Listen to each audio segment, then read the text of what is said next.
All right. Thanks everybody for your patience with that and for letting everybody trickle in. Thanks for being here at the 2026 Northwest Zone Local Working Group meeting. We will be having a great day. We have a great group here, so that's really exciting. And we'll go ahead and get started. Actually, I don't want this up yet. Sorry, just because it is a smaller group, I thought it would be really great to do a quick round of introductions. And so we'll go around this room that we're in first, and then I'll call on people on Zoom. If you could just introduce yourself, your pronouns if you would like, and if you're with an organization, that would be great. And if not, that is also great. Just so we all know who's in the room and we'll get everybody grounded. Also, feel free to pass if you don't want to. So I'm Lauren Weston. I manage the Franklin County Natural Resources Conservation District, and I use she, her pronouns. I'm going to pass to Logan. Hi, everybody. I'm Logan. I am a conservation planner in the St. Albans office. Nice. I'm Emily. I'm a ag specialist with Lamoille County Natural Resources Conservation District. Hello, I'm Renee. I am a soil conservationist with NRCS in St. Albans. Sarah LaRose, District Conservationist, Northwest Zone. Arena Brand, she, her pronouns, Community Engagement Specialist at the Franklin County NRCD. And then I'm going to go to Richard, if you want to introduce yourself. You're on mute. You're on mute. How do you... We'll figure that out after. That's Richard. He's our board chair for the Franklin County District. Yep. There you go. There you go. Can you hear me now? We can. Okay. I've already been introduced by the boss. Wonderful. Karen. Okay, I'm Karen Rushlow. I'm really an interested party and I want to learn more about the Conservation District and what you all do. Thanks, Karen. Carrie. Hi, everyone. I'm Carrie. I use she, her pronouns, and I work for the Franklin County NRCD. Thanks. Sarah. Sarah Skelding. Hi, Sarah Skelding. I'm with Lamoille County Conservation District, Ag Program Specialist. Molly Varner. Hi, everyone. I'm Molly Varner. I'm the District Manager for the Grand Isle County Natural Resources Conservation District. Ellen. Hi, I'm Ellen Fox, and I work with the Missisquoi River Basin Association. Josh. Hey folks, I'm Josh Serpy. I'm the project manager for Friends of Northern Lake Champlain. Josh. Peter. Hey everyone, Peter Danforth, District Manager for Lamoille County Conservation District, and I use he, him pronouns. Thank you. Kent. Kent Henderson, Chair of the Friends of Northern Lake Champlain. Ava. Hi, Ava Walsh, they, them pronouns. I work with the Franklin Watershed Committee as a watershed coordinator. Gracie. Hi, I'm Gracie. I use she, her pronouns. I'm the Community Engagement Specialist for Friends of Northern Lake Champlain. Thank you. Matthew. Greetings, my name is Matthew. So I use he, him pronouns.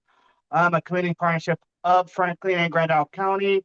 I'm a two statewide official of the Vermont Climate Council and Vermont Leagues of Cities and Towns across the state. So those two are official. So like I said, I'm pretty busy, but yeah, I'm here. I'm here to help out wherever I need to be across Franklin and Grand Isle counties. Thank you. Thank you. Thanks for being here. Dean. Dean Pure, see him, Northwest Regional Planning Commission. Can you use the extra chairs as needed? Cheyenne, I think you're next on my screen. Hi, my name's Cheyenne Rico. I am the outreach coordinator for Vermont NRCS. Lauren Gibson.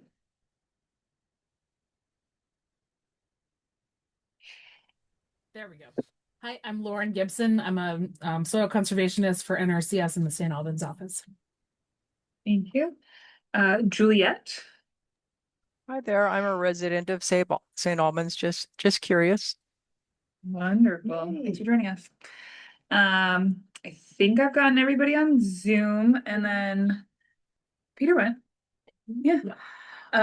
Karen, would you like to introduce yourself? Karen Bates, DEC Watershed Planner. Great. Last but not least, Ryan Carb, I work for AFT, I'm on TSB. wonderful. All right. Thanks everybody for doing that, and for being here today.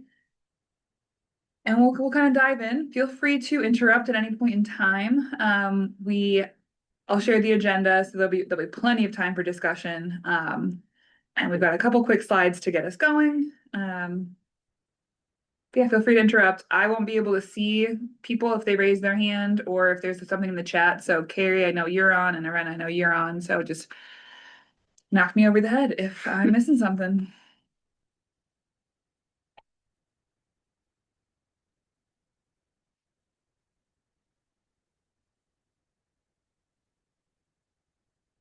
How does that look to you? Can We you can see see the it in next- present mode. You can, okay. Yeah. How's that? Perfect, great. Alrighty, so yes, as we've all discussed, you're here at the Northwest Local Led Conservation Meeting. This is the local working group meeting for the Franklin, Grand Isle, and Lamoille County NRCDs and USDA NRCS. If you're not here for this, I'm glad you found us anyway. As I mentioned, we just did the round of welcomes and introductions, and we are going to go through about a 15-minute overview presentation and then have several group discussions as a whole group. I think because we're a small enough group, that should work just fine. Kind of our goals today are to talk about the whole region and things that apply across all 3 counties, excuse me, and then we'll go through each county. We'll provide any additional feedback to NRCS that's been requested. And then we'll have some wrap up and final discussions and get everybody out of here at 4 o'clock, and hopefully it won't snow anymore and nobody will have to drive in it. So just introducing the goals of local led conservation. I know some folks might be familiar with this, some folks might not be, so we're gonna make sure everybody's on the same page. The overall goals are to strengthen community engagement at the local level, identify natural resource concerns, priorities, and solutions, and incorporate the goals and needs of community stakeholders into program direction and funding. And so we do this through a process called locally led conservation, which involves community stakeholders, including all of yourselves, as well as many others. And so this is one meeting of local led conservation work. We also host other public meetings and have one-on-one conversations with farmers, community members, and organizations. So thanks for engaging here, and there's more opportunities to engage elsewhere as you're interested. And our goal through this whole process is to assess the community's natural resource conservation needs, set goals, develop an action plan, and then obtain the resources to carry out that plan, and then determine if we've done a good job meeting those goals. It's pretty straightforward process, which is lovely. The Natural Resources Conservation Districts, or NRCDs, host this process because we are well situated in our existing roles to gather community input and bring it up to our partners above and beyond us. And so again, this locally led conservation effort is centered on the idea that community stakeholders are the best suited ones to identify and resolve local natural resource problems. So the folks on the ground really know what's going on and where resources are needed, rather than someone maybe at a statewide or a nationwide position. It also challenges all of us as neighbors to work together to take responsibility for addressing local resource needs. This is a 3-part process in many ways. It's really a 200-part process that's iterated, but big picture, 3 parts. The first is creating a conservation needs assessment. And so again, this is the assessing what is needed. And we often group those needs into categories such as soil, water, animals, plants, air, energy, and humans, just for ease of communication. And then based on those needs, we create a conservation action plan that takes action on those needs. And then we implement the plan. The districts and partners and NRCS, we all work together to make that conservation action plan come to life. That is done through many different avenues. And one of those avenues that we'll be talking a lot about today is by informing how NRCS funds go out to farmers and forestry producers, by kind of changing how their systems work a little bit on the back end.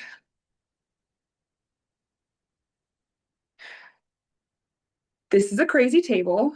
This is actually a very simplified version of the table, but this is a crazy table.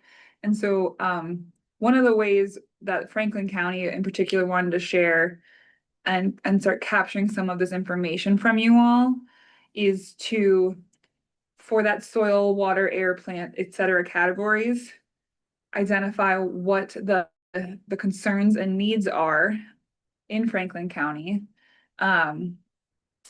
and then figure out what existing resources are there, as well as what resources might be needed in the future to actually achieve those goals that we're setting for ourselves.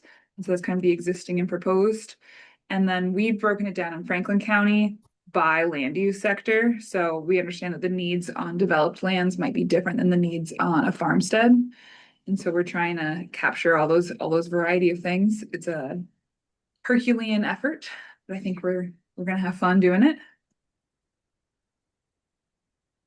And this is a kind of a combination of the conservation needs assessment would be those existing, and then the conservation action plan is the proposed piece of all of these things.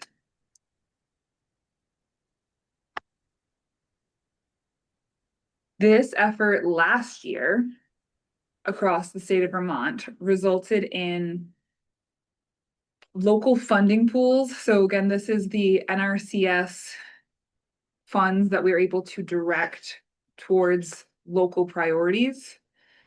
And so we were able to create, oh, I wish I'd know this number off the top of my head, several, let's call it a dozen or more, pools across the state by county or conservation district region. And so in Vermont, there are 14 conservation districts, and we are all engaged with our partners at NRCS to identify what local priorities are and determine the amount of money needed to start to make progress towards those goals.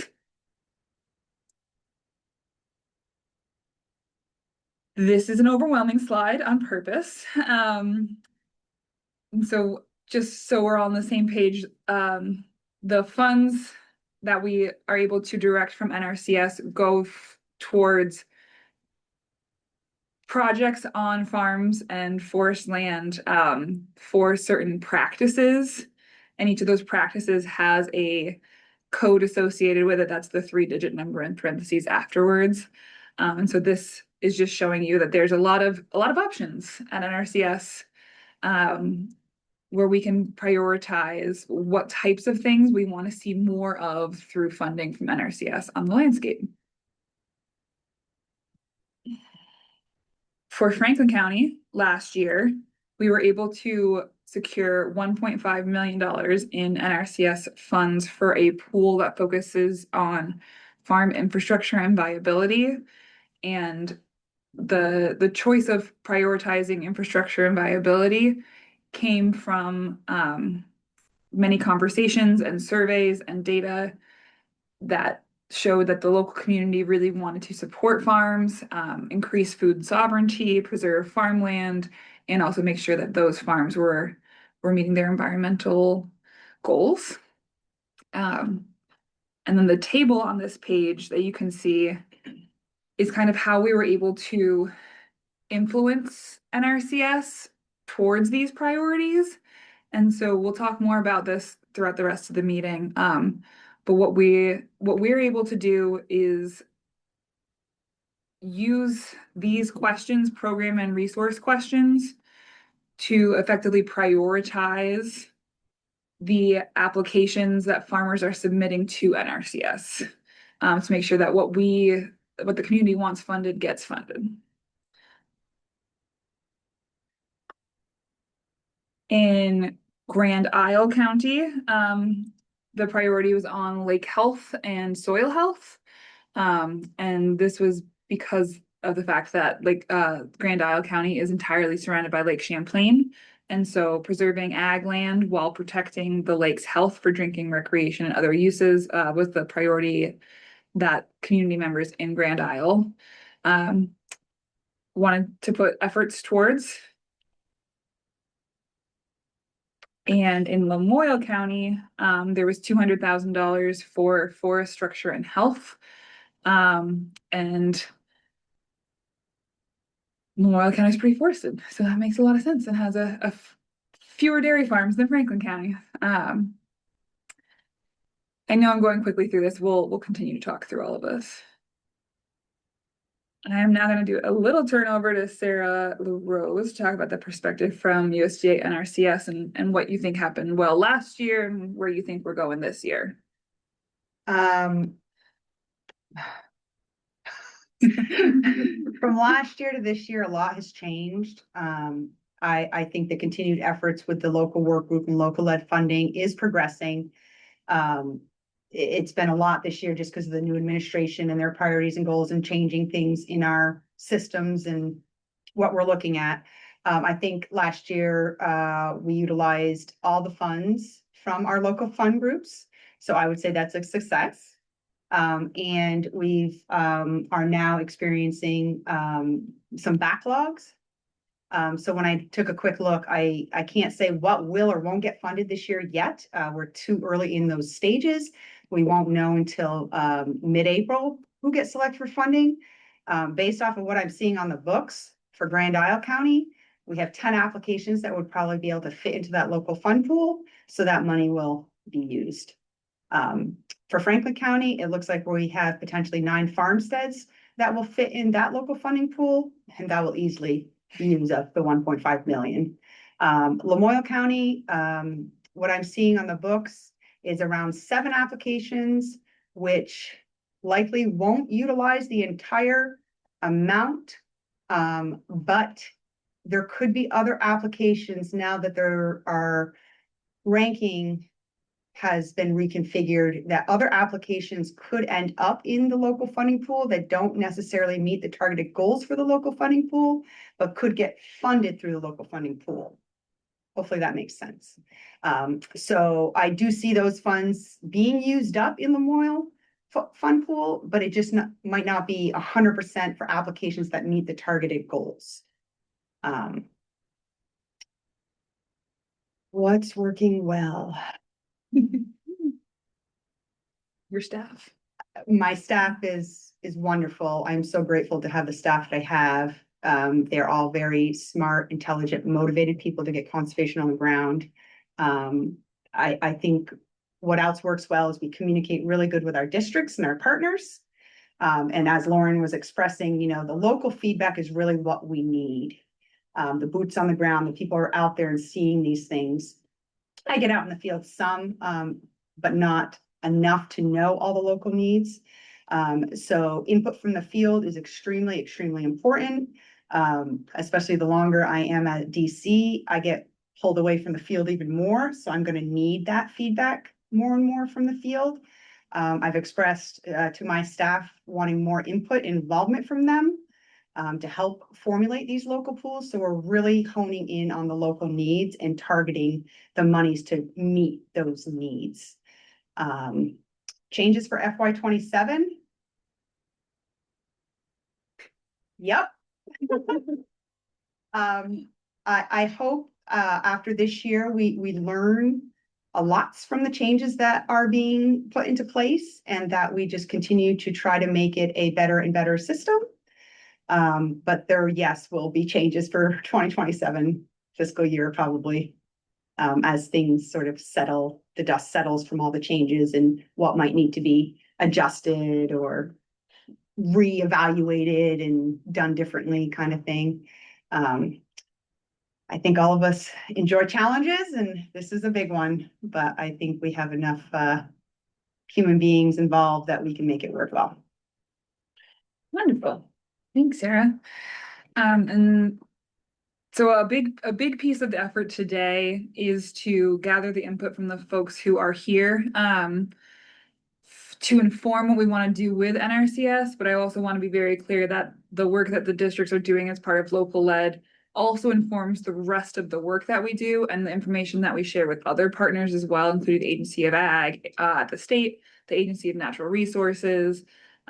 We are often asked about input on grant rounds, what priorities should be in various ways, how things should be ranked in other programs as well. So we'll focus a bit on NRCS today, but the information you give doesn't necessarily need to just be about farmland, doesn't necessarily just need to be about NRCS practices. We also fully expect that folks might not speak NRCS lingo. So we're also happy to translate kind of whatever folks are seeing on the ground to understand how we can then influence NRCS funding and others to the best of our ability. We also want to reiterate that this process is an annual process. We want to keep this conversation going and evolving. I think, we're not going to solve an issue in 1 year, but if we feel like we're making substantial progress in one area, maybe in future years, we want to kind of pivot to another topic. We can have multiple priorities as well and different priorities across the counties. We could have sub priorities within counties. So nothing's off the table here. It's a really open conversation just about what people are seeing and hearing and what we think can help address all of our shared natural resource concerns. I guess I'll chime in with a couple of cents on what I'm seeing. Overall, there's always a decent interest for agronomic practices throughout all 3 counties. I am seeing continued uptick for farmstead needs in Franklin County. I'm not seeing that necessarily over in Grand Isle or Moy counties, but there's potential in those other counties too. We do have a bit more of a backlog than we have had. Part of that was due to the administration changes and the reallocation of IRA funds. So, with Grand Isle having 10 potential applications on the books that meet that, that's because we've had a backlog. And we likely won't fund everybody. I don't know if our leadership team will decide to seek additional funds and put additional funds. That is yet to be seen. We have to meet certain metrics by certain dates in order to request additional funds. So we'll see where we go, but I'm definitely seeing that there's going to be a backlog still. Thanks, Sarah. So that's kind of the end of the real presentation slides for now. We'll circle back based on how the conversation goes. But I just want to give folks a taste of what we're going to do for the next hour or so. Would love to spend about 15 minutes on talking about all 3 counties together. So this whole Northwest region. And then we'll break out by county for about 15 minutes each. If you're seeing specific things in Franklin County versus Grand Isle County versus Lamoille County. I am going to take the slides down just so we can all see each other, but that's the plan for the next about hour or so, is to really dive down if you're seeing things across all 3 counties or just one. I'm going to stop sharing. Great.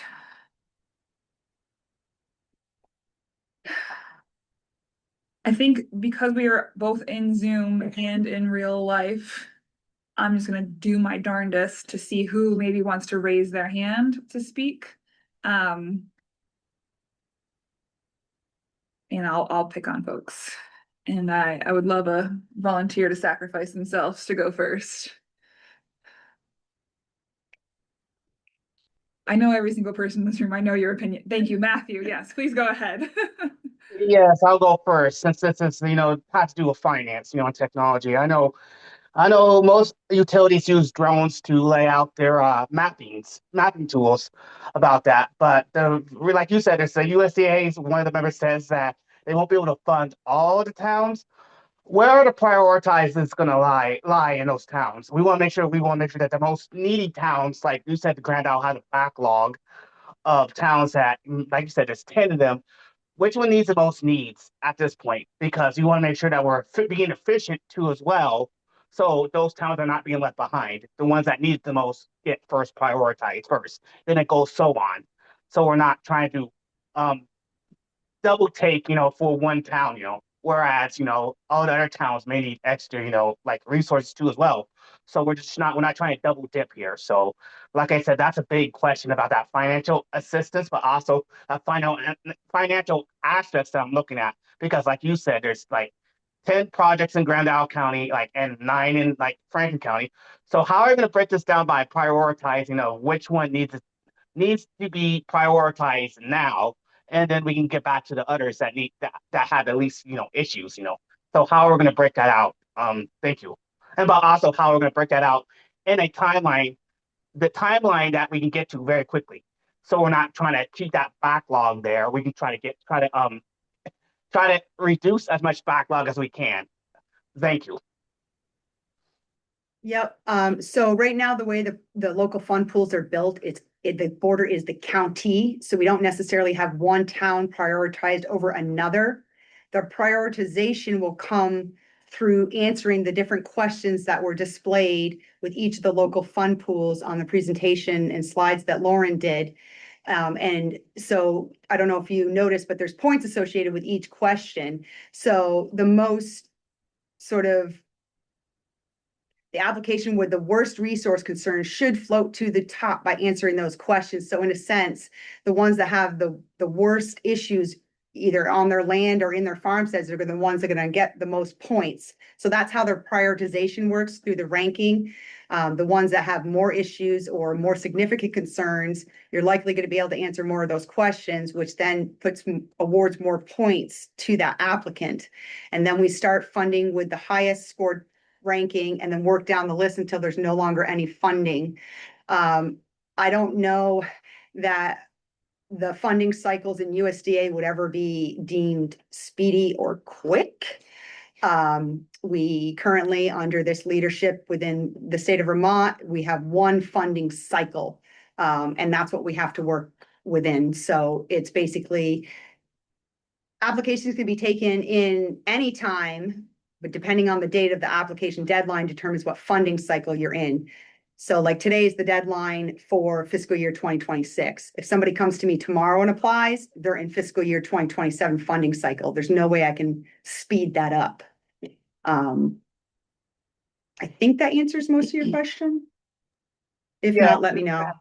Sorry, yes, that answers that. Thank you for clarifying that question because, like you said, there's deadlines that like you said, if someone does an application that was late to the party, and they say now you have to wait until 2027, but then you got those, then you got those backlogs that you got to finish up. It's like, for those towns, it's like, it's basically let's wait and see what we can do. But like you said, if we're all coming from the same funding pool, like I said, that is cost. Like you said, there are some costs for concerns to that funding pool. We're all coming at that same one funding pool, so we got to find ways to make that sustainable. So we're not trying to, we want to get as much of the objectives, but also our projects, missions done, so we can, like you said, USDA is not as fast, but we just want to make sure that we're on like literally our deadlines.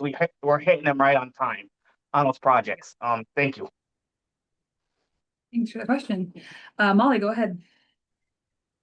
Thanks, Lauren. Yeah, I wanted to, I guess, respond to what Matthew said by throwing another question at Sarah. And I know I should probably know this, but when we do create those ranking questions for the local fund pool, is there a way for us to prioritize projects that potentially have applied multiple years in a row? They're just not ranking high and they're getting outranked. And is there a way to design those ranking questions to take into account, for example, if you've applied 2 years in a row, you haven't received funding. And you know, Lamoille County's questions actually encompass a question where if the application has been on file, that third question, has the application previously been deferred? That means the application was in a funding cycle where it did not get selected for funding, and they're now on the books for a year or 2 years. So that particular type of application in Lamoille County will get an additional 40 points to rise higher than those that have not been on the books. So yes, you can come up with a question in the local funding pool questions to siphon those out as a higher priority. And then Molly, if it's okay, I'm going to build on that a little bit too. So what we did in Franklin County, I'm seeing a typo. We had that question, and then we also wanted to prioritize farmers who were trying to get their projects funded with funds from the state and other funders as well, because some of these projects that we're talking about cost $1 million. And so there's maybe 3 or 4 agencies working together to put funding towards something. And that it really makes sense to try to get all the funders to pay in the same year on a project. So we included this question of, is the producer working with other agencies for project funding? To try to emphasize that, like, especially if our partners think it's a good project too, and they're putting money into it, let's make sure there's the 450,000 from NRCS or whatever there might be to get that done as well. So that I just wanted to share that as well. Logan? I just want to bring back to another small point that Matt just made about how do we reach out to towns that are not getting noticed and applicants towns. We can keep that together. And I think that just outreach is super important. Making sure that people who have not reached out to NRCS before, maybe they don't want to work with the federal government, they'll think, oh, this is something that will never come into my town. This is something that will never be available to me. I think it's important to outreach that with the district being more locally led, that more community based, and find those applicants that didn't know about it, but actually do need assistance. So, yeah. So Lauren Gibson, go ahead.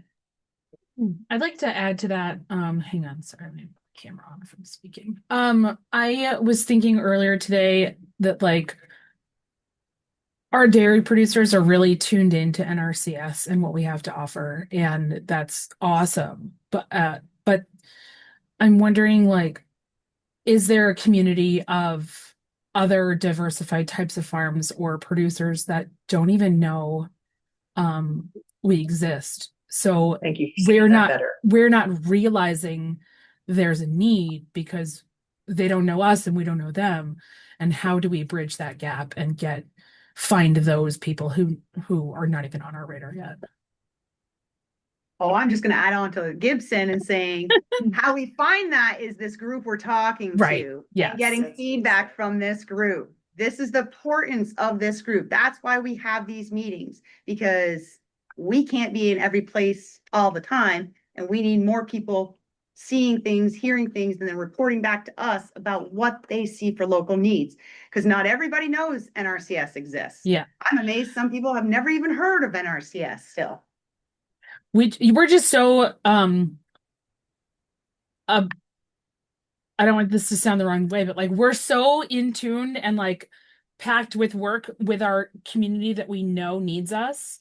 And I just want to make sure that we're available to everybody, and we can continue to expand out into other parts of the ag community. Thanks, Lauren. Molly, it looks like you might have a thought on this. Yes, to piggyback off what Lauren said, I think if it's possible in this meeting, as we're sort of going by county and talking about the priorities, if you don't mind, or you're able to or want to share how you get information, what sort of outreach you find valuable, I think that can look very different across town to town. And so just knowing how you might be learning about conservation districts or NRCS or these opportunities, or if you've never heard about them, then we know what we're doing may not be enough and we need to sort of rethink that. That's always really helpful feedback to give. And again, it doesn't have to happen in this meeting, but sort of as you engage in this process overall, it's good for us to know. Thanks, Molly. Renee, go ahead. Similarly, I want to add that sometimes people may know NRCS exists, but doesn't know that we offer stuff for them. Like maybe they are like, oh, like I've heard of NRCS. I know dairy farmers get a lot of help from them, but they work with dairy farmers, so I'm not gonna bother talking to them. Like, no, like we work with everyone. Like we have such a broad range of practices that people don't even know that we've never done in the state, but that doesn't mean we can't. And that it's worth everyone reaching out to NRCS just to see what possibilities there are. So just to clarify, maybe provide a little bit of insight on that too, it's my understanding that the State of Vermont Agency of Ag does have some pretty strong definitions about what is a farm and what isn't. But NRCS does not have those same definitions, and you can go and talk to NRCS regardless of if you're making any money off your income of your farm at all, or if you just have a forest that you want to take care of. There's really no barrier to engaging with NRCS. Yep, because we have that wildlife habitat component. So you don't have to have a farm to be thinking about wildlife. If you own land and you're interested in wildlife habitat, you can talk to NRCS.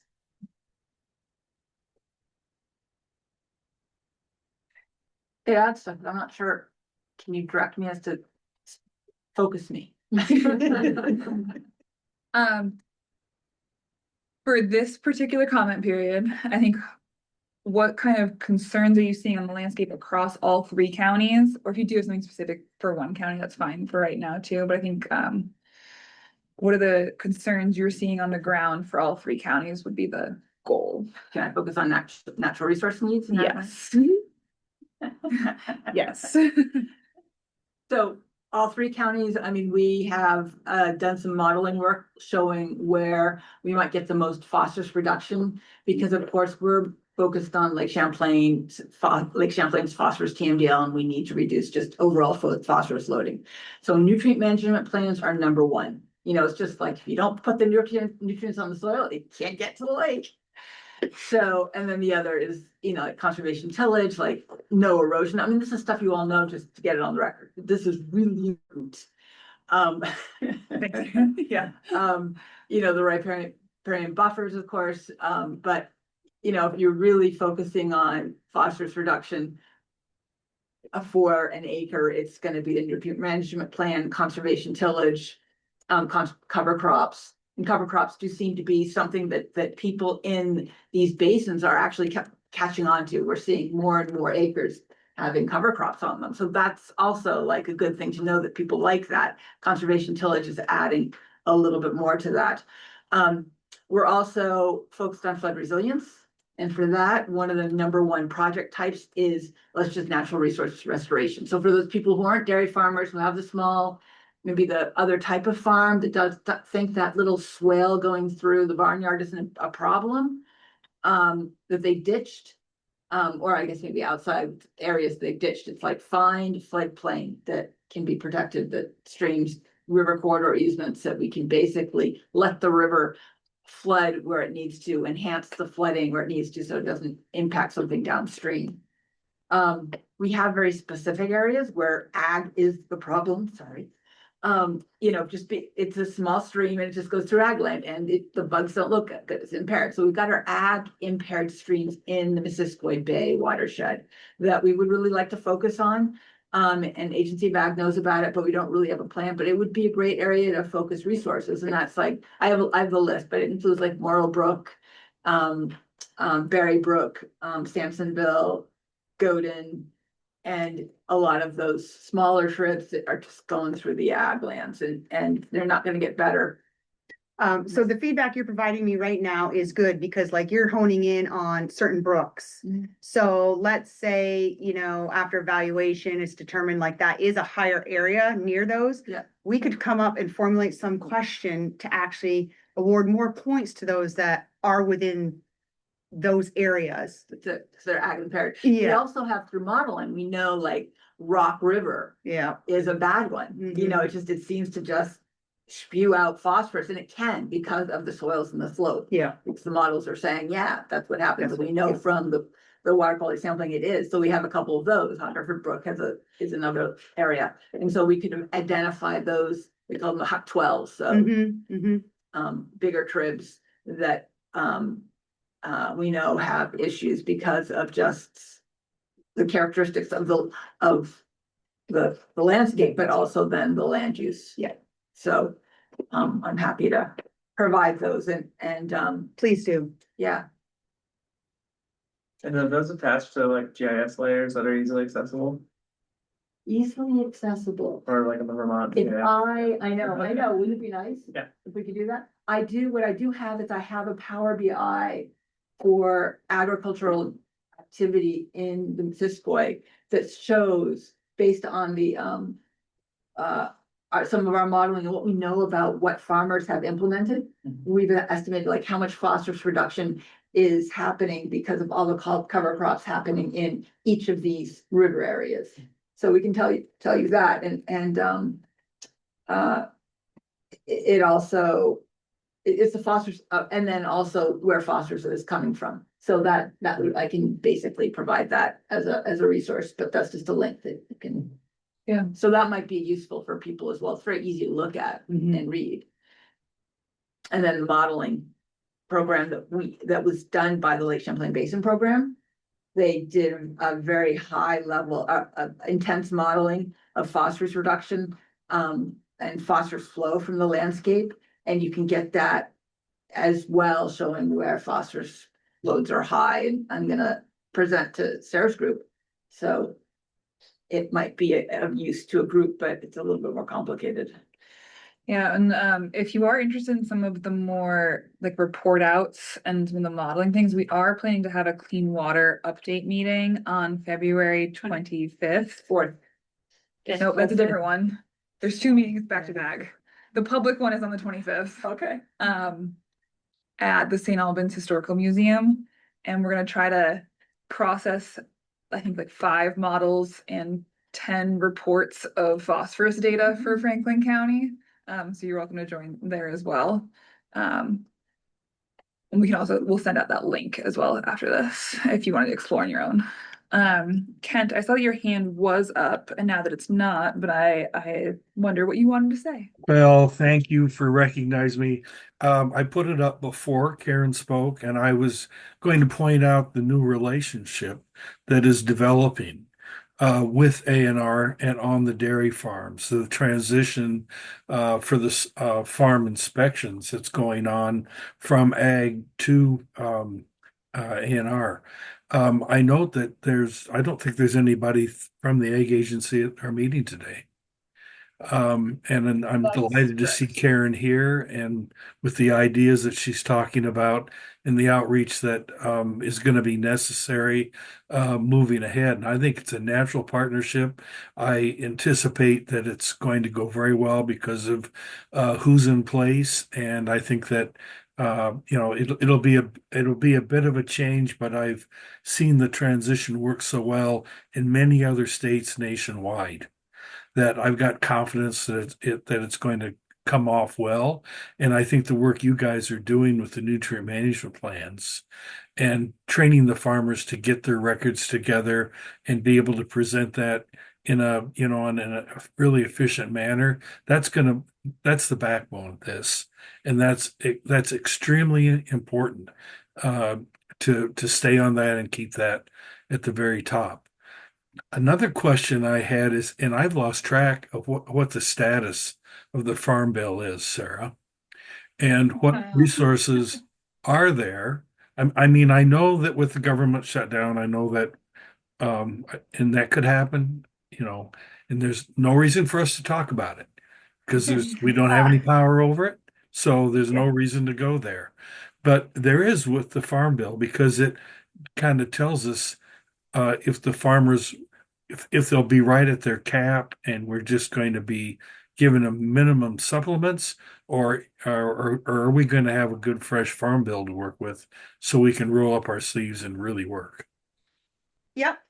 So the Farm Bill, I think, as most of us know, encompasses a lot more than just stuff to do with farming. Portions of it have been passed through. USDA, because SNAP is tied to it all. So we actually got our budget for the fiscal year. We will not be furloughed at the end of or mid-January if other departments do get furloughed, because we do have our allocations in place. If there will ever be a Farm Bill, I don't know. I don't have that crystal ball to know what this administration might want to do. The one thing that has sort of changed is we have two different things, limitations that we need to abide by typically. We have what's called a contract limitation. A contract limitation means I can only build a contract up to $450,000. And then we have what's called a payment limitation. The payment limitations in the past farm bills have been $450 per equip. And then other programs have their caps. That payment limitation is no longer in place. So what does that mean for our customers? Potentially, they could have multiple contracts that total over $450,000. Because the only thing I'm looking at is a contract limit of $450. There are no payment limitations in place at this time. Exactly, Ken. Right. Yeah, so somebody who has, in a sense, used up their 2018 Farm Bill funds, they're eligible because now there's no payment limitations in place. So even though we don't have a new official full Farm Bill, they can apply. Richard, I saw you came off mute if you want to speak. Go Just ahead. a little bit more info on the Farm Bill itself. The 80% of that is for the SNAP program. So if legislation is stuff the people in the Congress are trying to work on adjusting that part of the program, it affects the actual agricultural part of it tremendously.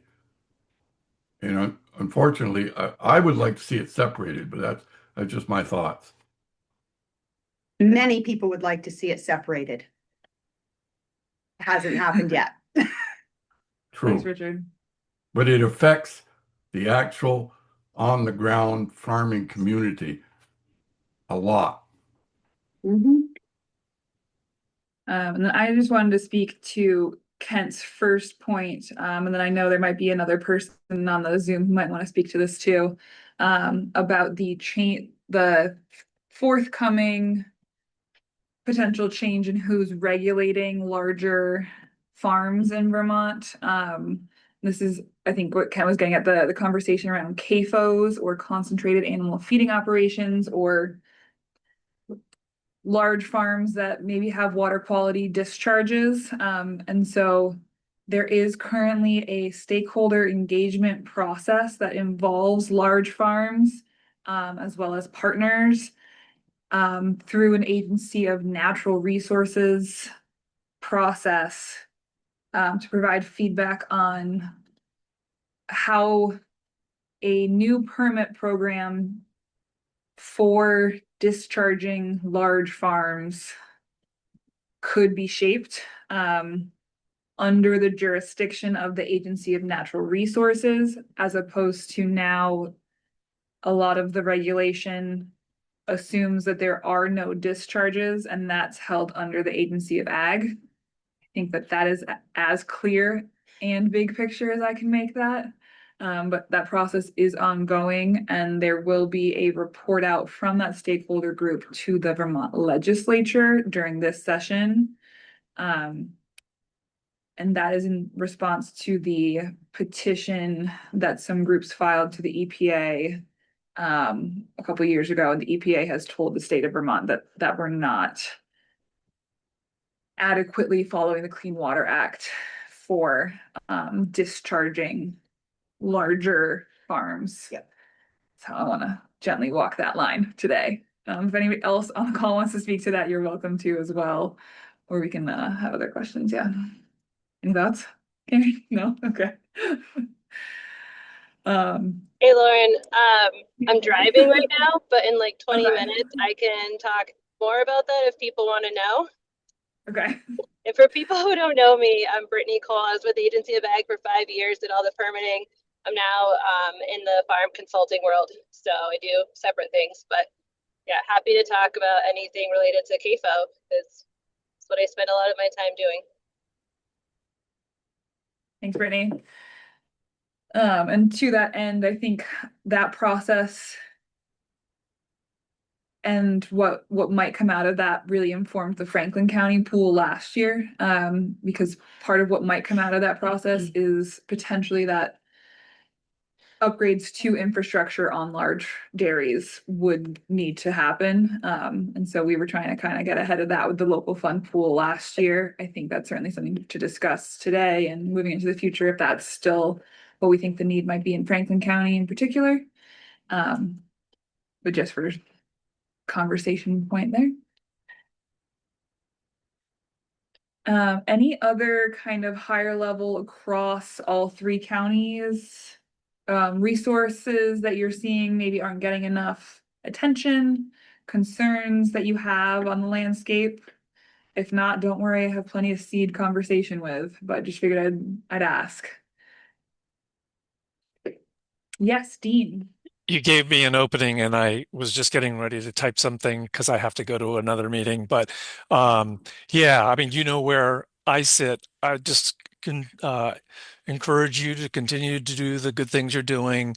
But my bias is phosphorus reduction, so encourage the conservation districts to advance projects that help meet those targets and the tactical basin plans, especially things like riparian and floodplain restoration for their water quality and flood resilience benefits. And then the last thing I'll say before signing off is just echoing Karen's comment about the geographic focus, key watersheds and targeting those.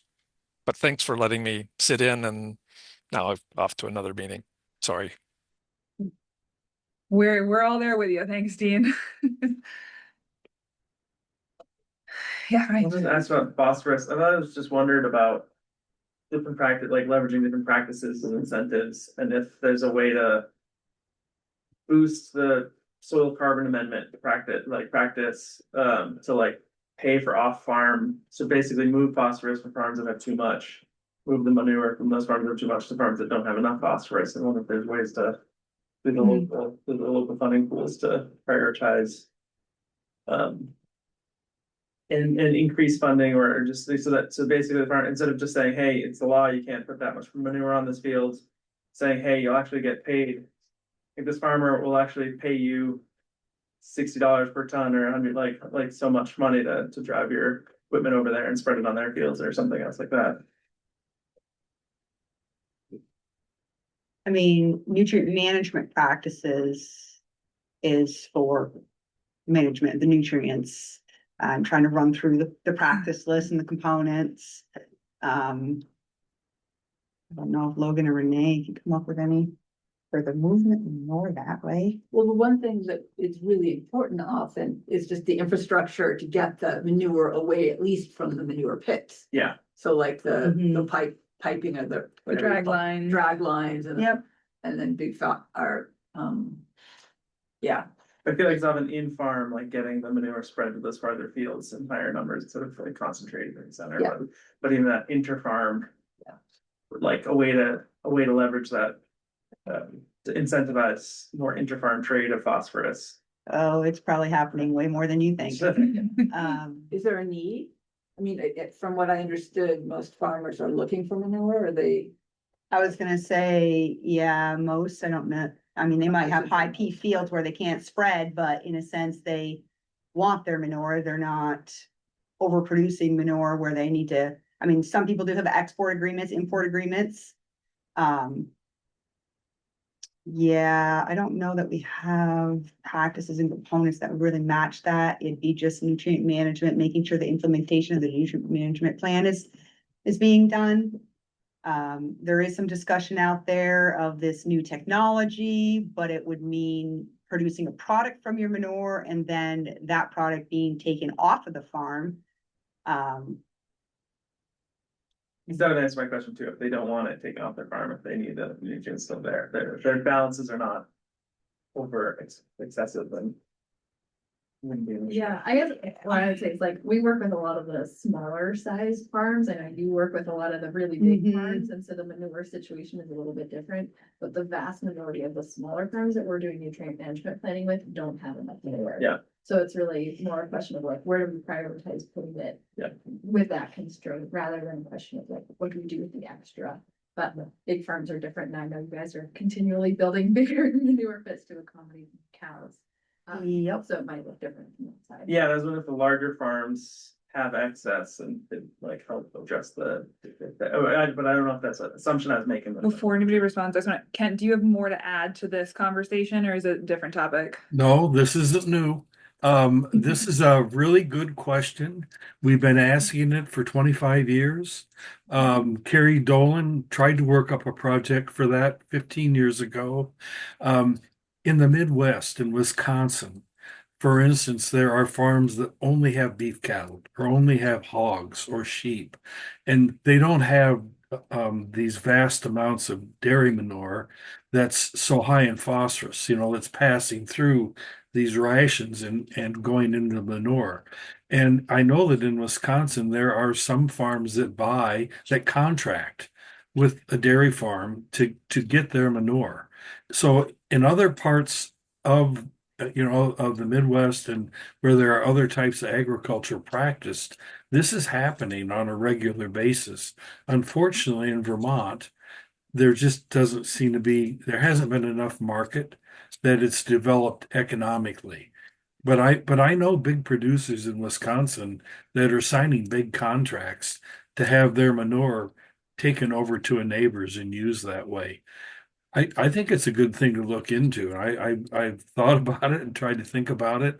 And with other forms of agriculture coming into the state, I think that, now would be a time to look at it more. There may be more potential now than there were 20 or 25 years ago when we had 5,000 dairy farms. We're down to, I think we're under 500 now. And so, this change that's going on, it may be a time to find a use for that dairy manure. Thanks, Kent. I'll just note, Lauren Gibson also provided some information in the chat, so I'll just read it into the official reporting. The import-export agreements are part of the nutrient management plans. I'm not aware of a practice component that's specifically for that. 590, the nutrient management plan standard incorporates following NMPs that include those agreements. Thanks, Lauren. Renee, did you have something to add? Yeah, I just wanted to say that to the point of getting manure further from farmsteads, we have helped people with satellite pits and some dragline infrastructure. So that is more of a potential of what we can do, is helping people get manure further. So that if they do have a lot of manure, but they also have a lot of land, they can get it to that land in a more efficient manner. Okay. And I will note too, I know this comes up, I think probably every year. I know NRCS can't really pay for equipment. And there is a program or two that are state funded. But there aren't necessarily a lot of programs that will help farmers pay for equipment to spread manure or to apply it. And so a lot of folks do it themselves or hire a custom applicator to come do it, but that can limit the window of time when they have access to that equipment, and sometimes you just got to get it out of the pit. So that can also be a constraint that I just want to acknowledge. I'd personally love to see a pool of money for equipment. Same. Yep. And I know there are equipment rental programs that work for some farms and don't work for others. So just name that. other kind of bigger picture thoughts? I will mention that NRCS, Ken had mentioned the Wisconsin farms. We do have the soil carbon amendment practice where we are working with a large chicken farm over in New York with utilizing chicken compost, realizing the benefits depending on what your soil and your operation needs are. We're not doing that yet with like dairy manure, but we're branching out into that. And then branching off of what Ryan was saying, this is just an observation. I'm less new to Vermont, but it seems like if you're a large dairy operation, you're only going to keep getting larger. And so you're going to keep needing all of the manure that you produce as we lose. And Kent mentioned this, we had 5,000, now we're less than 500. So it's always going to be, the small farms are always going to be needing manure, but the large farms are getting larger. They're going to need all of that as well. And that's just an observation. Lauren Gibson. I just wanted to add in, since Logan mentioned 336, the soil carbon amendment, our soil scientist, Chad Cupit, has been talking to me and probably lots of folks recently about adding biochar right into the pits. It's a very efficient way to get the phosphorus bound up because the carbon content is so high, and I'm probably not going to be able to explain this as good as he will, but it's very beneficial across the farm to have that in there. And it takes longer for the phosphorus to get displaced off the farm. So maybe exploring that possibility for some certain producers. And there is now much more availability of that biochar than a few years ago. That it was pretty hard to find, but there are several places now that are producing it in good quantities. Just wanted to add that in. Thank you, Lauren. What do the farmers for the manure, do the farmers need the phosphorus, the nitrogen, or the carbon? Or All of the yeah, above. all of it. So they're not, Yep. one isn't like too much. It's just like hold, we want the nitrogen, organic matter, but hold the phosphorus. Depending on what your field ratings are, some might be too high in P where they couldn't accept more. You're not supposed to be applying them. But you might be if you need. But you might need then. Yeah. I feel like at least from the small farms we look at, and actually a lot of the NMPs we look at for the larger farms, there aren't that many fields that we run into that can't accept any more P. Because you have crop uptake. But even like the ones that with high, they're not the ones we don't see a ton of high P fields, and we look at a lot of NMPs. Like a lot of NMPs. More of the time, I feel like the people are lacking nitrogen than phosphorus. Yeah. But there's still a need for phosphorus. Yeah. So they just use the fertilizer, It really depends. It depends on the crop that they're growing and whether they're organic or not. There's a lot of farms that just use their own manure, and that's the only amendment they're adding, and that's what they have, and that's what they use, and there's not any other inputs. So for those folks, that's what they got. But then, like if you're growing like corn or soy, there's something more amendments, or if you're not organic. And then, depending upon what is available, you can buy just nitrogen or a blend that has nitrogen and phosphorus and other nutrients. Alrighty, so I think we have kind of chatted through dairy, and I'm just gonna say that's probably what we're gonna get through for Franklin County. And so I want to kind of just shift focus for the next 15 minutes or so to Grand Isle, that has probably fewer dairies, if I may be so bold. And kind of discuss specifically what the needs of just Grand Isle County might be, what kind of concerns folks are seeing there, both in terms of farming, but also more broadly, if folks have opinions on that. I can say that personally, the types of ag I've seen are like small beef, veggie, and even flower farms. So the needs for them would be what I personally would see in the Grand Isle pool. Can everybody hear, Renee, okay? Okay, I'm seeing heads nodding. Great. I don't know that I've provided NRCS an update. We did find out, we had applied for a pool of funds to work with flower farms. We did not receive that. It's my understanding it was a very competitive grant round. We're gonna continue to try to find resources to put to that, because I do believe we've engaged with at least 15 farms across Vermont that would really appreciate some technical and financial resources for flower farms. And flower farms are probably one of those segments of ag that are just the least common and so don't know the resources available, may not know NRCS is an option. Yeah, but it does seem that area is growing. I just got an email last week from somebody, I think over in Morrisville or Lamoille County, saying they're gonna start a flower farm. Yeah. Does it include like crocuses or the saffron?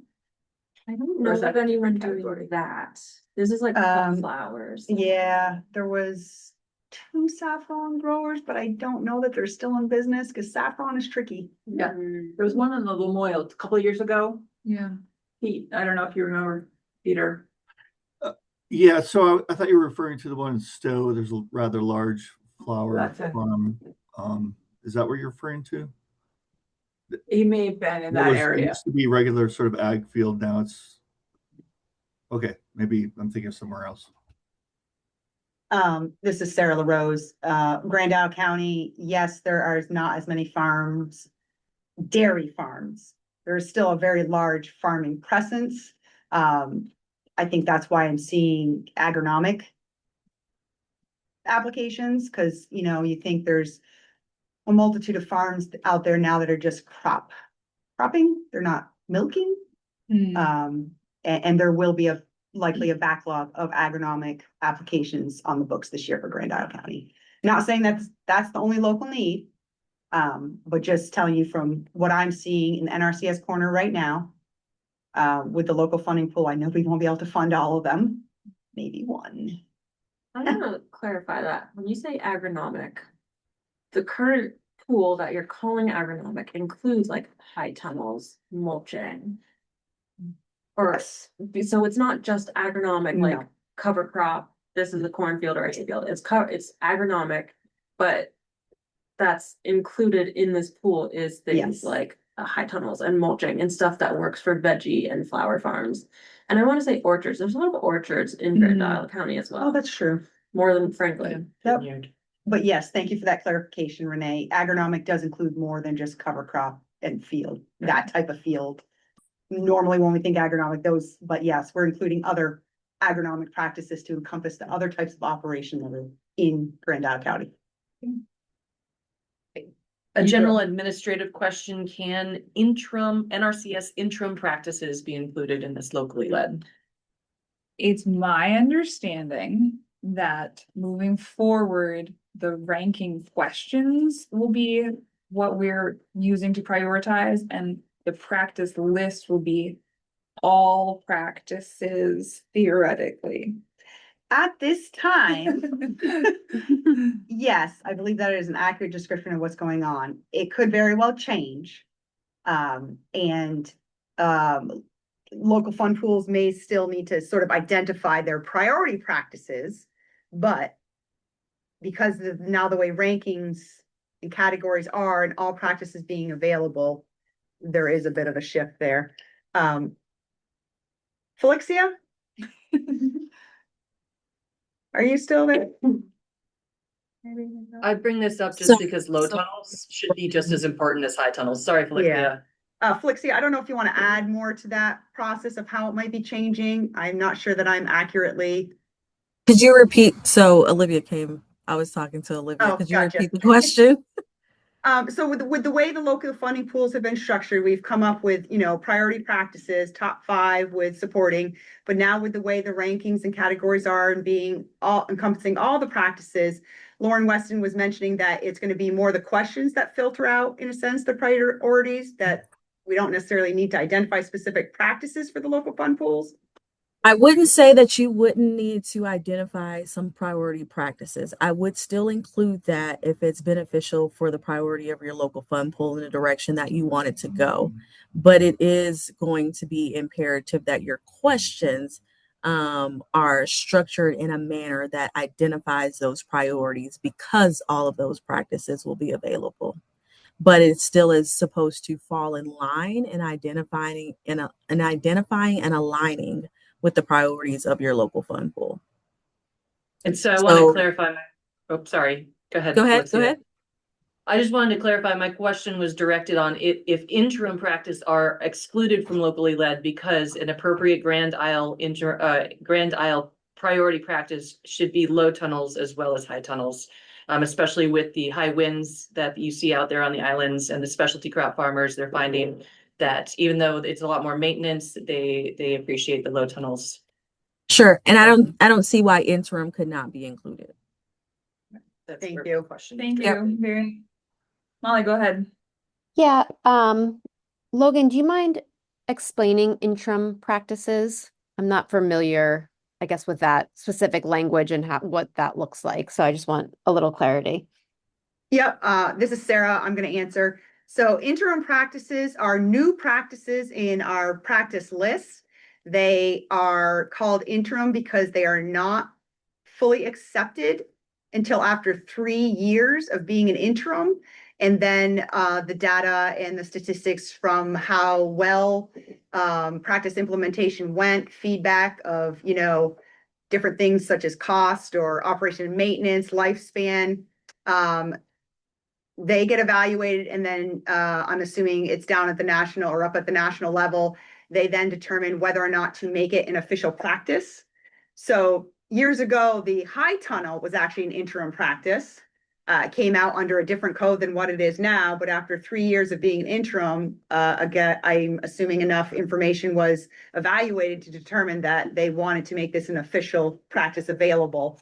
And that's how it then became an official practice versus an interim practice. See Molly nodding her head, so I think that question's been answered. Great. I kind of have a question for the group. My experience with Grand Isle in an agronomic, more traditional sense is that because Grand Isle has so many private properties and high value properties, a lot of the farmers out there, if they do have croplands, maybe are not spreading manure. They are spreading more synthetics because of the odor. And I didn't know if there's anything we could do to support that, if there's like a soil carbon amendment that could benefit. I guess I'm also kind of worried about the quality of the forage and the crops coming off of those lands without as enough amendments. To me, that almost feels like the new RPP might be a fit for some of those. Do you mind explaining the words you just used? RPP is Regenerative Pilot Program. So through EQIP, we now have EQIP RPP, again, Regenerative Pilot Program, where it is a minimum of a 5-year potential contract. Typically, it's probably going to be agronomic-based practices, but I don't know if it's only limited to agronomic-based practices. We're still getting information on the program. But the requirement is that you must include soil health testing practices in the beginning and the end. I'm assuming the scientific background of evaluating to determine, are these practices benefiting soil erosion, soil organic matter, nutrients being held in the soil.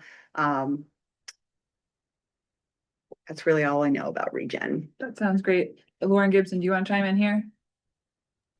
Yeah, thanks. You had mentioned the soil carbon amendment. I just wanted to add that Chad Cupid, again, our soil scientist, added to me that they're doing this at Shelburne Farms, and he was standing next to the pit and could not smell manure.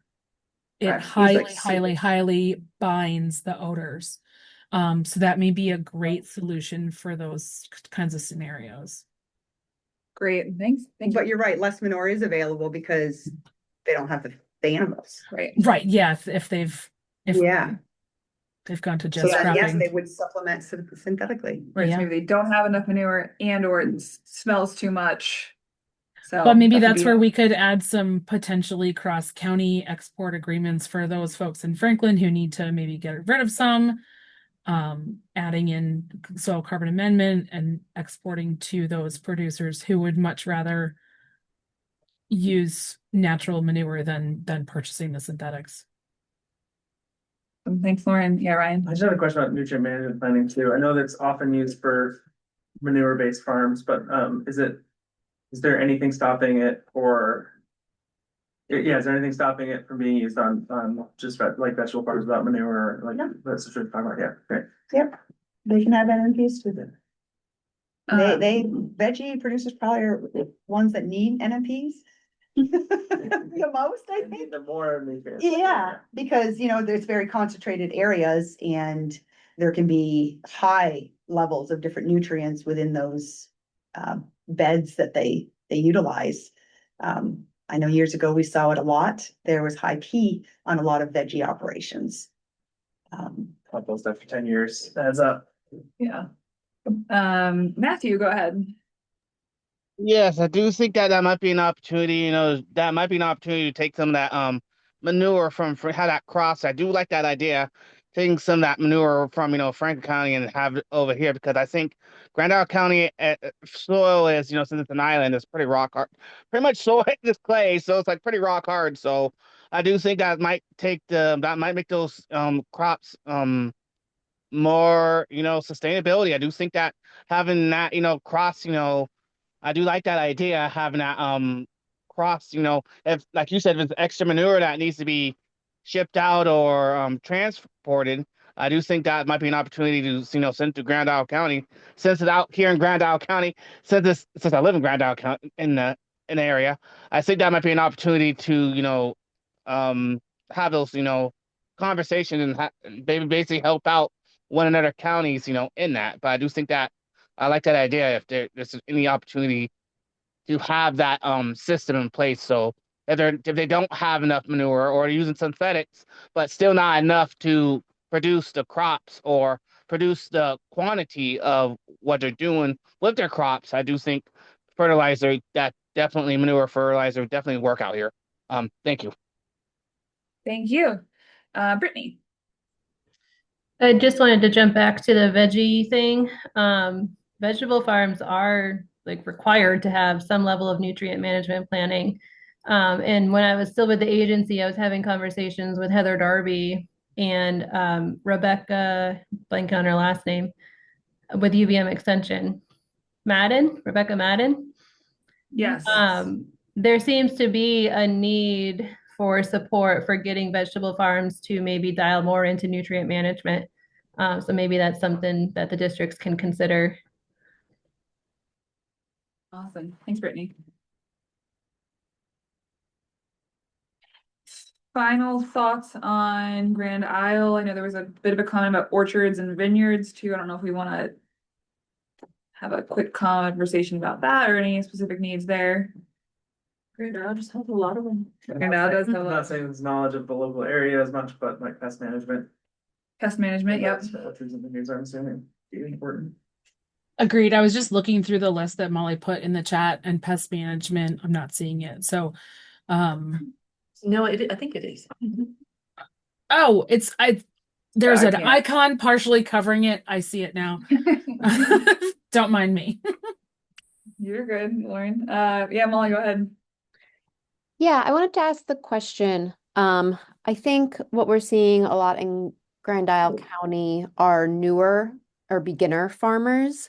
And I don't know if this is information that NRCS collects, but like if you've just bought farmland, you're looking to, I don't know, grow, I guess like any crop, are there sort of like basic NRCS practices that may be of greater value to people sort of looking to get off the ground? So are you seeing certain practices that are being requested by new and beginning farmers more than ones that have been around for a while? So we sort of keep track. There is on our application the self-certification of if you're a limited resource beginning farmer. Beginning farmer is somebody who has been farming for less than 10 consecutive years. So somebody could farm for 10, take a 2-year break, and then be considered a new and beginning farmer. But like I said, it is self-certification, so the applicant needs to check it off as meeting that. And then we do have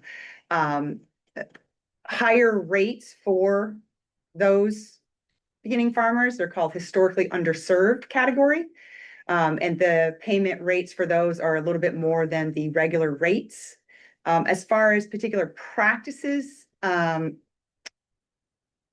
mean, to me, it's all over the board. If I were going to recommend practices to these new and beginning farmers, it'd be like the NMP, getting their NMPs in place. So they're starting in a good place with having a plan to know how to manage their nutrients. Soil testing. And with the soil testing, yeah.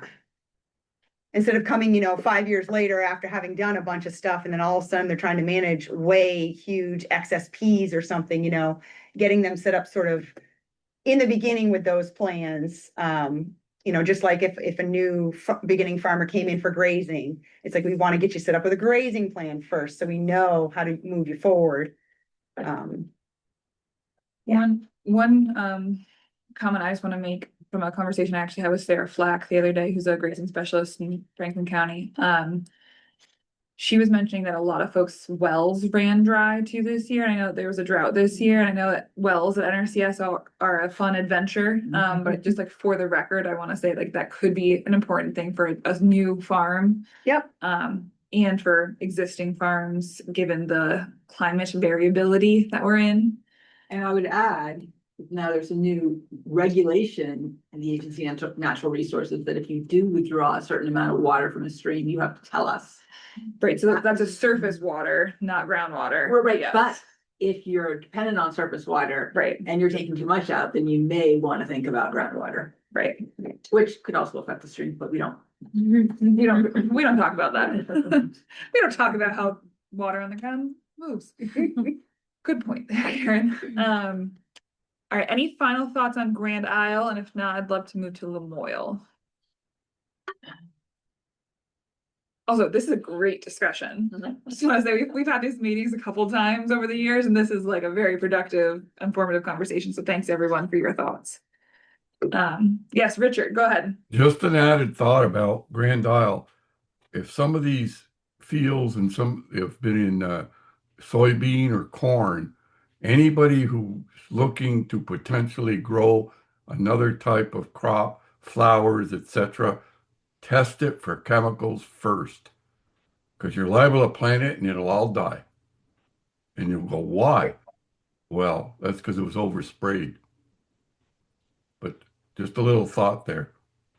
Thanks, Richard. Yeah, Renee, you have a response? Yeah, well, that kind of reminds me of back to Molly asking about new farmers. We have a tool available to us that can test for heavy metals in soil. It's not a practice. People don't have to sign up. They can just ask us to test their soils for heavy metals, and we can come out and do that for samples. So that's an opportunity for new farmers. That would be really good, but also existing farmers too. Great. Thanks. All right, in the interest of time, let's hit up Lamoille County. What's needed there? Got a little bit of a different landscape than the other two. Yeah, I find Lamoille County is very much sort of a mixed bag of a lot of different things, but not necessarily a heavy like farmstead or a heavy forestry. It's kind of a little bit of everything.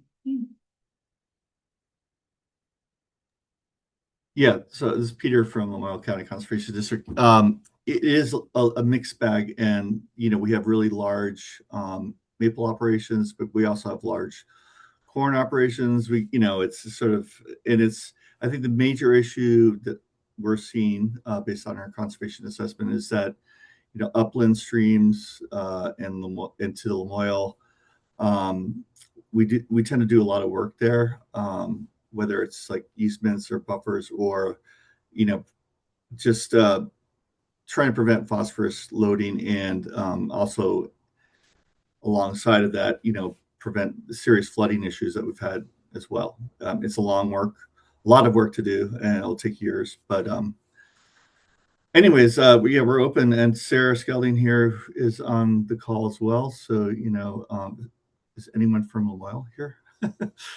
Other than Emily's here too. I'm here. Peter. Oh, Emily, yes, you are here. That's right. You're in the room. She's in person, yeah. Yes. So our entire, ag staff is here. So please ask questions, concerns. I guess I'm less familiar with Lamoille Ag in general. Peter kind of said crop farms. I know there's still some dairies. Some Beef beef too. operations. Beef operations, yeah. A little bit. Tend to be smaller. Okay, smaller Yeah. beef operations. We've experienced. A multitude of veggies. Yeah. I'm hearing about some flower people. Big vineyard. A couple large organic vegetable farms for sure. Yeah, and then you got your smashing of forestry wildlife type.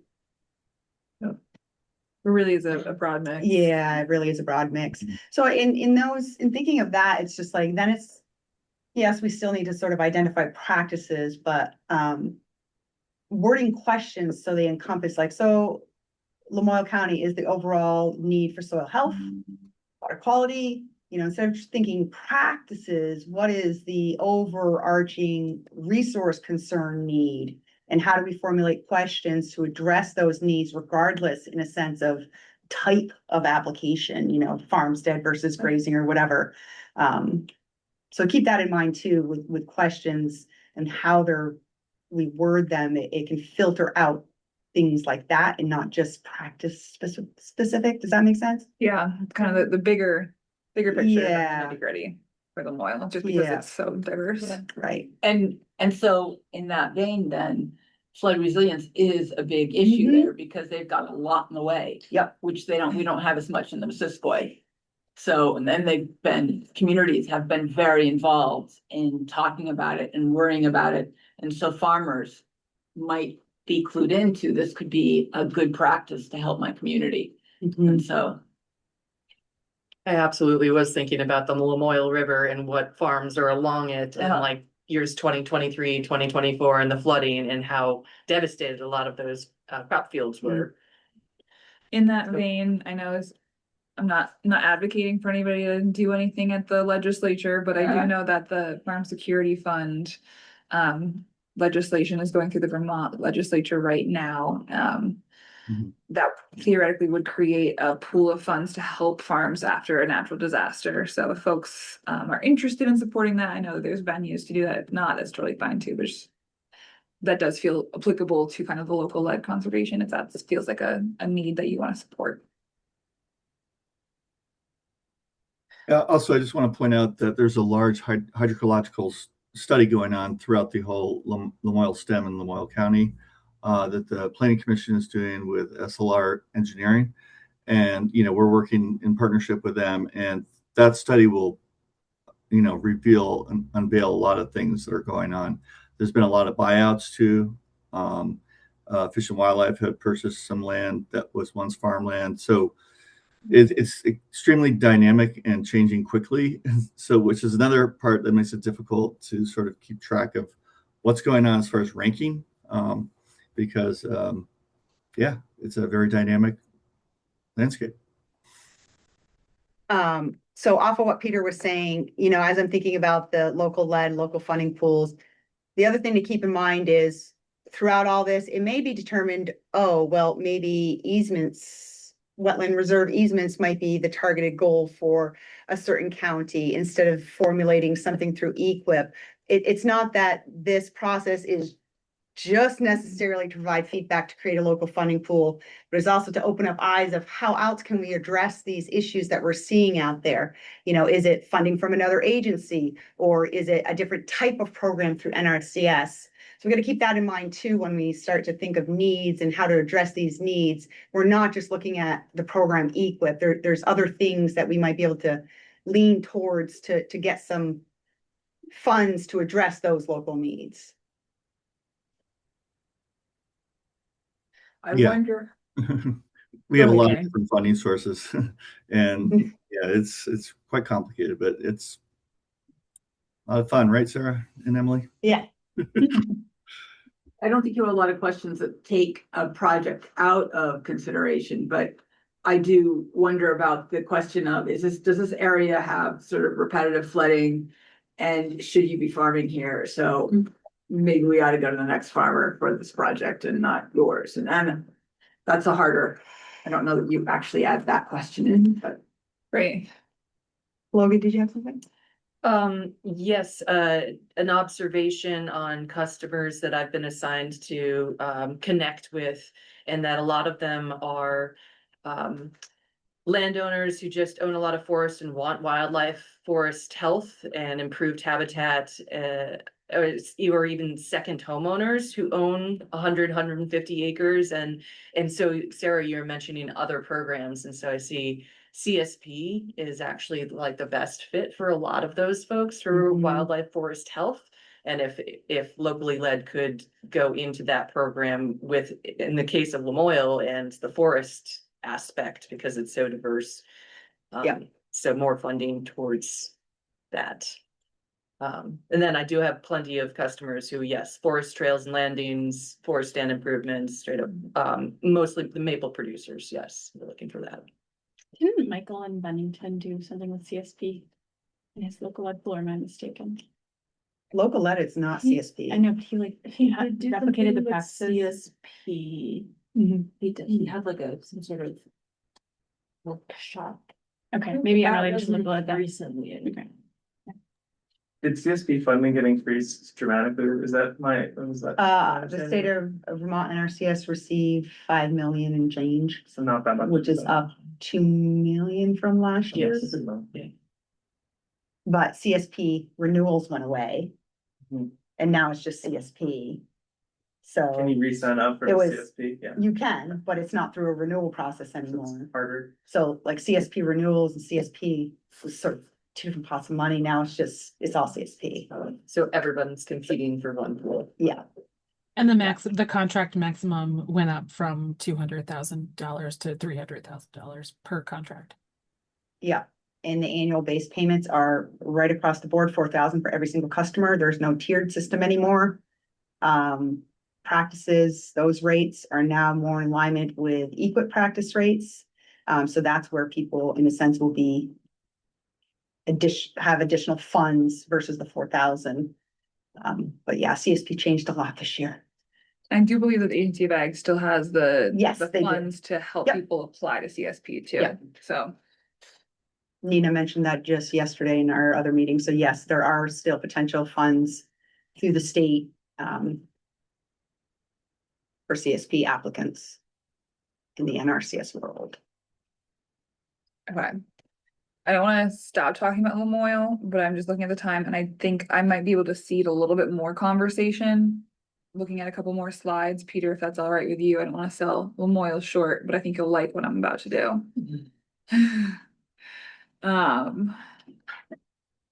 So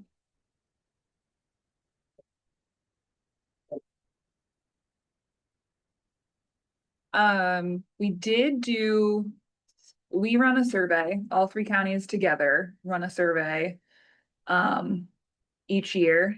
The survey for looking forwards towards FY27 was structured differently than how we structured it in FY26. It gets to some of the same things, but there is some nuance. So we are doing some comparison apples to apples, but it really is comparing apples and oranges. So I just want to be transparent about that.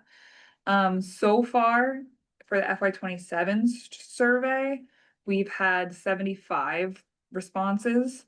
And actually 2/3 of those are from Lamoille County. So we actually do have a lot of input from community members in Lamoille County. And I'll also just say here too, probably nobody's surprised. The folks who respond to an online survey tend to be community members and not the farmers. And that is showing up here. So I think we just had a really good discussion about kind of like the farm pieces. And this is maybe a supplemental or additive framing. I wanted to compare just real briefly because I am going to reference the FY26 last year survey. We had 142 responses, and those were actually mostly out of Franklin County, but still community members and landowners more than farmers. So that's the framing we're working with here. Sorry, folks in the room, what that says on the screen. So for FY27, so again, the current survey that is open and people are still filling out, we asked folks across all 3 counties to rank their top environmental concerns, and this is kind of the resource concern framing. This is across all 3 counties, and to the left of the x-axis is the highest number of responses for somewhat of a concern and a strong concern. And that's the light green and the dark green. And then the I don't know about this issue is orange, and not a concern is yellow. And so for all 3 counties, it's pretty well tied, I would say, between habitat for fish and wildlife, water quality, weather resilience, and forest health to an extent. There's obviously some nuance in there, and then there's kind of like a small middle section, and then it seems like crop health, air quality, energy use, and livestock are a little bit of the lower priorities. But I think, as you can see, they're all a strong concern to some. There is some nuance across counties. And we'll dive into this a little bit more too. I'm also happy to share these slides with anybody who would like them. Again, we only have 75 responses at this point in time too, so we're hoping to get more input. I think this is an interesting graph, but maybe a better way to see it is also across the different counties. I just want to also, Arena, put these together. So great kudos to Arena for making sense of all of this. So there is some nuance across the 3 counties. You know, the top 5 are all kind of the same. Exactly which order kind of shifts a little bit. Except I think in Grand Isle that soil health really rose to the top compared to the others. And how people are interpreting soil health versus soil erosion.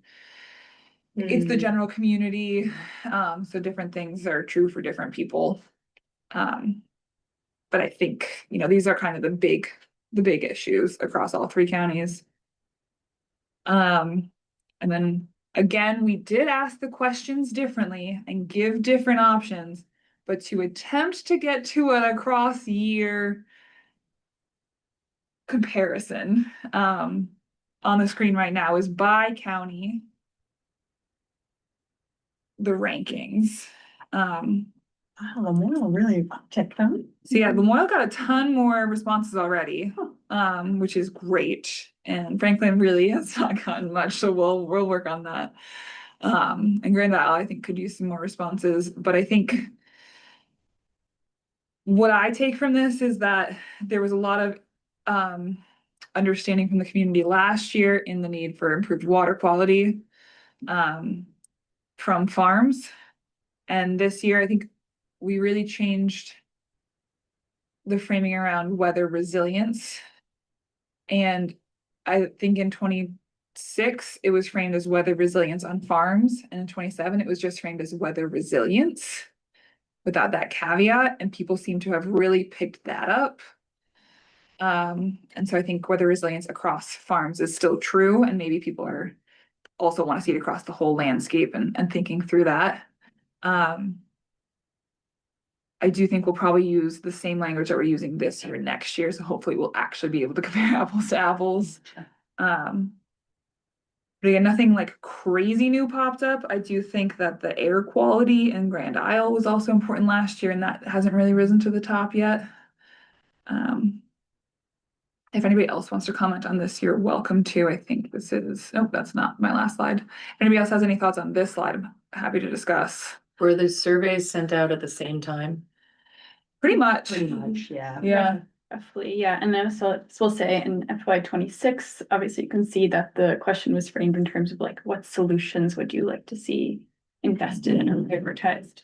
And in FY27, it's like, what issues are you concerned about? So you can see the similarities, but the language is different. How are you defining forest health? We're not defining it for the survey respondents. It's how they interpret it. And that's part of the reason why we tried to move towards simplifying the language this year, because obviously the language on the left, I think, requires some knowledge that we just didn't want to as soon. Yeah, good job. Because there is like, with Forest Health now, there are actually two camps. One is old growth, just don't touch it, which is then good for habitat, fish and wildlife, supposedly more so. And then the other, Forest Health, to be able to see it as a, silvicultural activity and it can benefit from harvesting. And one place where we might capture some nuance around about how people feel about that is in there's some like paragraphs that people, can respond or can write in the survey, but that's not reflected in this quantitative data. That's a really great point. Yeah, we didn't include any of the qualitative data that we have from those. People gave a lot of written responses to an online Which survey. we will do the qualitative analysis of at some point, but we haven't yet. Yeah. And the survey is available through your website? Yes, I think it's on all three of our websites. And it's open still. We probably honestly won't close it. Yeah. Okay. But we'll That was kind my of follow-up. Rerun the data before we submit our proposal to NRCS. So. Yeah. We were gonna send ours out again, probably before. How did you guys get so many responses? I have no idea. I shared it on Facebook. We paid for an ad and we still got nothing. On Facebook. And then I also just wanted to flag, this one actually is pretty one-to-one, how we phrase the question of what are the barriers, if any, to addressing these resource concerns. It seems like maybe a little bit more impetus on there's not enough money this year. And then community buy-in and governance policy are kind of all vying for the top spots, but it does seem like the lack, like communication, ease of programs and technical expertise on the ground seem to be better than the issues with lack of funding. Or the general public is less aware of how the issues present. And it's percentage on the left and number on the right, because I wasn't going to remake the graph from last year. And that's how it came out today. But it's telling a good story, I think. So to that end, I think, and this is my experience, at least with my producers and farmers, everyone wants to do the right thing. Yep. They just need the resources. They need the money. They're gonna do they would do the right thing if the milk check covered it. Yep. And it just doesn't. So as a society, what are we gonna do about that?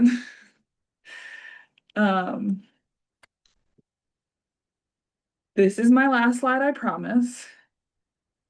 Given all this, and we can kind of circle back to Lamoille specifically too, if we would like. We've kind of touched on the priority resource concerns and practices and geographic areas to an extent. Sounds like there's going to be some follow-up communications after this. Is there anything else that people would like to advise NRCS on how they're prioritizing their workload, how they're prioritizing technical assistance, and how to make sure that we are providing all of these tools with an equity lens in mind? I think we've talked to some of these pieces, but these are kind of the last bits. And so I'm going to take this off, and Matthew, go ahead. Higher prioritizing technology advancements in the coming future, because technology is always changing, and most farmers, can't grasp a new technology or new devices. So it's like, to be able to hit the ground running for them, they're going to need to have tutorial very quickly so they can be able to use this emerging technologies ASAP. So they're not having to they'll ask for technical assistant help, but if they know how to do it on their own, or these new technologies, how to make these new technologies work on their own, it makes it easier for everybody. So like I said, it's that new emerging, how they're gonna prioritize new emerging technologies, which every new technology is new. Every year something comes into the state and say, this is new.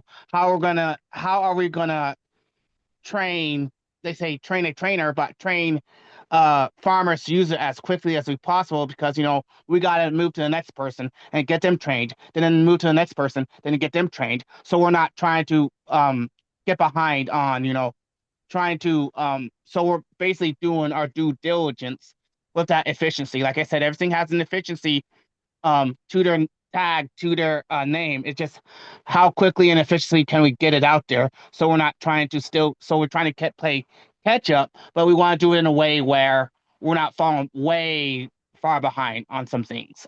Thank you. Thank you. That's a great point. I appreciate you bringing that up. Brittany. Has there been any movement on NRCS allowing outside engineers or other technical service providers for doing like manure wastewater handling plans or other type of engineering work to try to alleviate some of the backlog?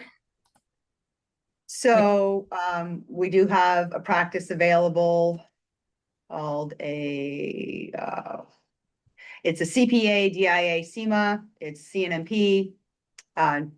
We do have a list of TSPs, technical service providers. Yeah, you got sorry, you can't leave it like that. You gotta say what all those things mean. So, CNMP is the Comprehensive Nutrient Management Plan, which encompasses the manure wastewater handling plan. So if somebody were to apply and get funded for a CNMP, they could hire a TSP to write that plan for them. And a TSP is not somebody who works for NRCS. Correct. A technical service provider is somebody who has gone through the educational requirements to then get a certification or some kind of license number or something to say that they are officially a technical service provider to be able to do the work for a customer that needs to obtain a TSP to actually do the work. Because that's the way the process works with NRCS. When we fund for a CNMP or an NMP or an FMP, it has to be a technical service provider that writes one of those plans.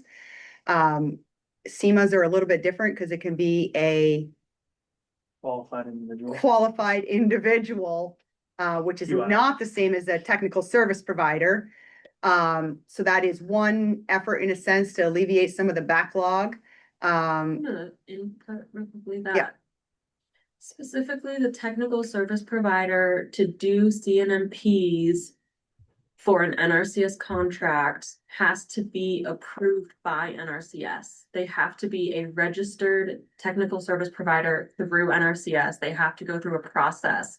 So they may be qualified to write a CNMP, but if they're not registered in NRCS to do that, we cannot provide funding for a farmer to work with that TSP. Correct. The other way we're trying to alleviate some of the engineering is we are just upfront telling our customers that we don't have enough engineers, staffing, to maintain and keep up with the current workload. So one option is you can hire your own engineer. We call that a third-party engineer. The requirement is that they must have a Vermont PE. So their Vermont engineering license, they must have it. NRCS still needs to obtain that design, review the design, approve the design before it can actually be implemented on the ground. But that, in a sense, is another way we're trying to lift some of the engineering workload. I've got a multitude of customers that are telling me they're going to hire their own engineer because if they wait for NRCS, it's just going to be too long. And then the third sort of option is it's technical assistance funding for engineers that's embedded in a contract. That's a different sort of TSP funding. But at this time, I have not heard that we actually have the means within our budget to be able to provide that potential engineering funding through a contract. But that is always something we are talking about within leadership in NRCS to see if we can potentially try to obtain funds through that funnel. So the three options are basically they wait for NRCS, they hire their own, and the third being the funds embedded in the contract, which at this time isn't necessarily available, but we're always trying to work to bring funding in to address engineering needs in that manner as well. Felixia did just give you a thumbs up too, so I think you nailed it. And then another potential option is actually to work with our partners because Agency of Ag sometimes comes in and helps fund the engineering portion of NRCS projects. So I guess that's in a sense sort of a fourth option, although they're also limited in their capacity in engineering workload as well. Yeah, I think they just recently went to doing a deadline similar to NRCS where it's like if you apply by this date, we will like think about you for this year, but like beyond that, you have to be going to the next year. And their money's drying up. So it'll be interesting to see what happens with how KFO comes into the state and lack of money on top of all the other projects that everyone's trying to do across all sectors. Uh, To put it lightly. Get your popcorn out. Just kidding.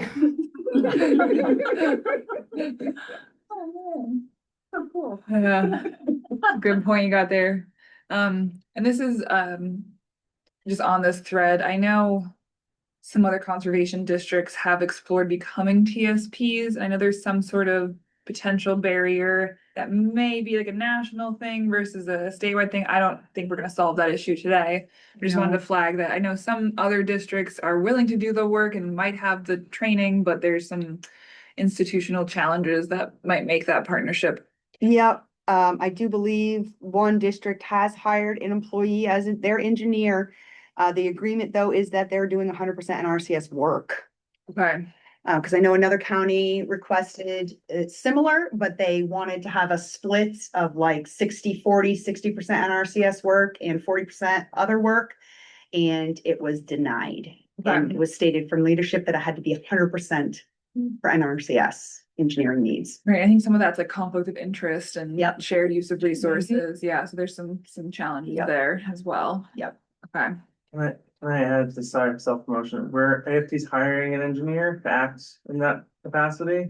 So in 2 weeks, starts in 2 weeks, Manuel Diaz, who was one of the engineers in Massachusetts, he just got his license in Massachusetts and Vermont this year. So he's going to be a TSP. He's going to be TSP working, and so we're hoping to. And you mentioned the TA funded the 900 series, so great for if there's contracts that exist and they haven't gotten an engineering support yet. And then CNP, like I'm a TSP for CNP. I got certified for CNPs. The only downfall of that is like that's kind of like you're not going to get funded this year, but you get a plan ready and you're prioritized for the following year if you get that. So that might be a consolation prize for the backlog of applications. Well, that's good too. If we move forward with that workload prioritization tool, having a plan already in place and you are queued up.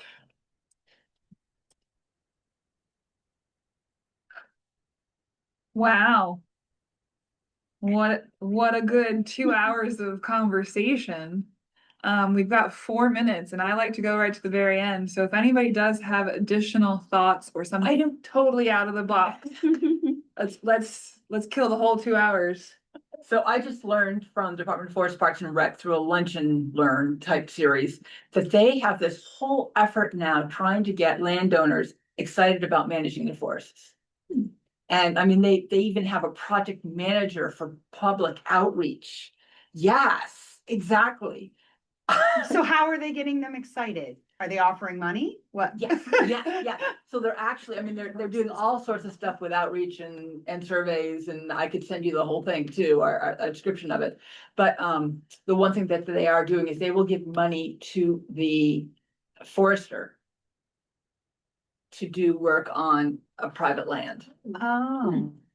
Karen, I would love that information. Yeah. If you want to send that to me, I'll send it out to everyone who attended today. And that kind of goes across the board. If anybody has links or resources that they would like this whole group to have, please send it directly to me. Or you all have my email address, Lauren at Franklin County NRCD, and we'll get it sent out in a comprehensive email to everybody probably early next week. Let's definitely learn more about that one. Richard, I think you're trying to talk. Yeah. You're on mute. Yeah. Is there a minimum acreage? Karen, do you know that? I don't think so. I mean, there probably is, but yeah. So I'll make sure I get that information in there as well. Okay. But it is really looking at, we know we have small parcels of forest as well, so I'm assuming. 8 acres. 8 acres. It's huge, Sarah. I don't know what you're talking about. I think that's a great note, actually, Karen, because seeing those survey responses you got back in forest health And also weather resilience being one of those tops. I think those two go hand in hand a lot. You were mentioning before about forest stand improvement. But again, I think weather resilience. So we're like seeing, you know, ash trees, beech trees, like are becoming with the change of weather, becoming more susceptible, and we need to manage those forests better for forest health. Yeah.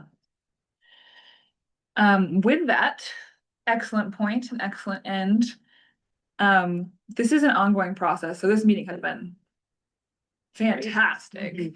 But I do want to just invite people to continue this conversation with us. I think we showed the table that we're trying to keep track of all of this in. Some of it will probably be Franklin County specific, but I imagine most things will be relevant to all three counties. And we're all creating our plans and putting our fund pools in. So this is an ongoing conversation. Please continue to engage. Think of us as you run headfirst into barriers and tell us so we can try to help fix them. Districts are pretty nimble, and we do have the ear of a lot of folks at this point in time.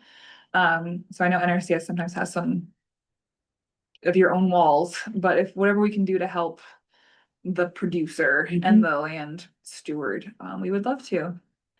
With that, thank you all very much for coming. If you have any further thoughts, feel free to email, and enjoy the rest of the day, and give yourself a pat on the back too. This was a powerhouse of a meeting. Thank you, Enjoy Franklin the day. County. Thank you, Franklin County team, for coordinating this. Much appreciated. Thank you, everybody. Head home safe if you're driving. Bye.